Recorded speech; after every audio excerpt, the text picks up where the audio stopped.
Sebelumnya, Assalamualaikum warahmatullahi wabarakatuh. Perkenalkan, kami dari kelompok 4 yang beranggotakan Linda Suari, Muhammad Wahyu Ramadan, serta Siti Harjanti. Nah, di sini kami akan menjelaskan mengenai dampak serta manfaat dalam ilmu pengetahuan dalam kajian aksiologi filsafat ilmu. Baik, jika seperti itu langsung saja masuk ke pembahasan yang pertama. Definisi aksiologi.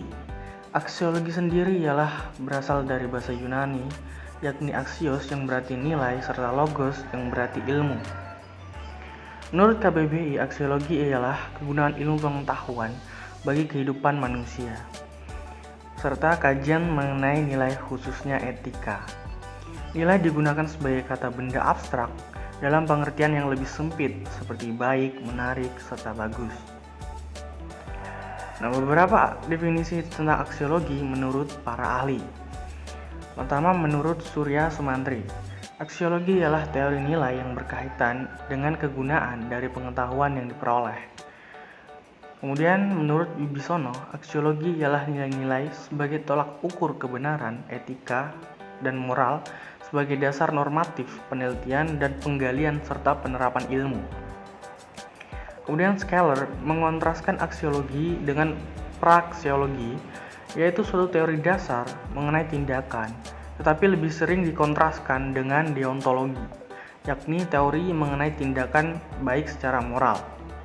Kemudian keempat, Lagerfeld memberikan pendapat bahwa aksiologi terdiri atas dua hal utama, yakni etika dan estetika. Nah, dari definisi aksiologi di atas, terlihat dengan jelas bahwa permasalahan utama ialah mengenai nilai. Nah, nilai yang dimaksud ialah suatu yang dimiliki manusia untuk melakukan berbagai pertimbangan mengenai apa yang dinilai.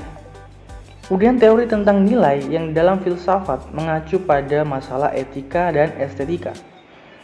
Lalu, aksiologi ilmu terdiri dari nilai-nilai yang bersifat normatif dalam pemberian makna terhadap kebenaran atau kenyataan sebagaimana dijumpai dalam kehidupan, yakni yang menjelajahi berbagai kawasan seperti kawasan sosial, simbolik, serta kawasan fisik material.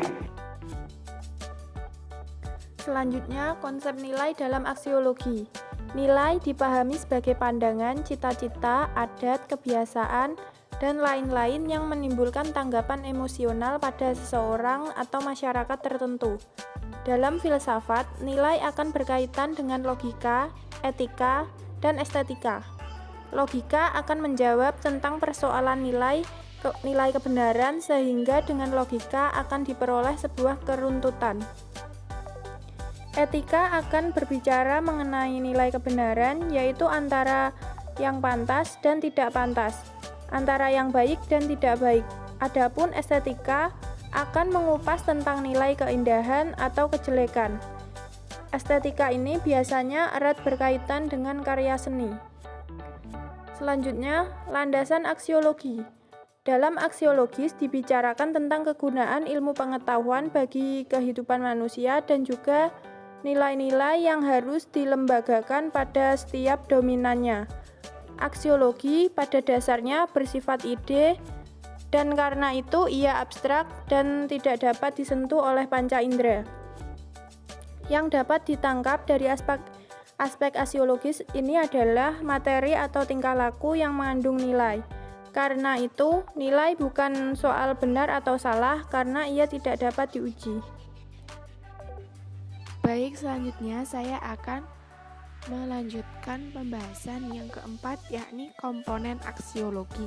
Komponen aksiologi ada dua, yaitu etika dan estetika. Yang pertama, etika. Nah, tujuan dari etika ini adalah agar manusia mengetahui dan mampu mempertanggungjawabkan apa yang ia lakukan. Di dalam etika, sebuah nilai kebaikan dari tingkah laku menjadi sentral persoalannya. Nah, maksudnya tingkah laku yang penuh dengan tanggung jawab, baik tanggung jawab terhadap diri sendiri, masyarakat, alam, maupun terhadap Tuhan sebagai Sang Pencipta. Lalu yang kedua, estetika. Estetika akan dikaitkan dengan seni karena estetika lahir dari penilaian manusia tentang keindahan. Kastov juga mengatakan bahwa estetika akan menyangkut perasaan, dan perasaan ini adalah perasaan yang indah. Jadi nilai keindahan itu tidak semata-mata pada bentuk atau kualitas objek, tetapi juga isi atau makna yang dikandungnya. Lalu yang kelima, manfaat aksiologi dalam filsafat ilmu. Nah, untuk mengetahui apa saja manfaat filsafat ilmu itu, kita dapat memulainya dengan melihat filsafat sebagai 3 hal, yaitu yang pertama, filsafat sebagai kumpulan teori yang digunakan untuk memahami dan mereaksikan dunia pemikiran. Jika seseorang hendak ikut membentuk dunia atau ikut mendukung suatu ide yang membentuk suatu dunia, atau hendak menentang suatu sistem kebudayaan, sistem ekonomi, atau sistem politik, maka sebaiknya mempelajari teori-teori filsafatnya.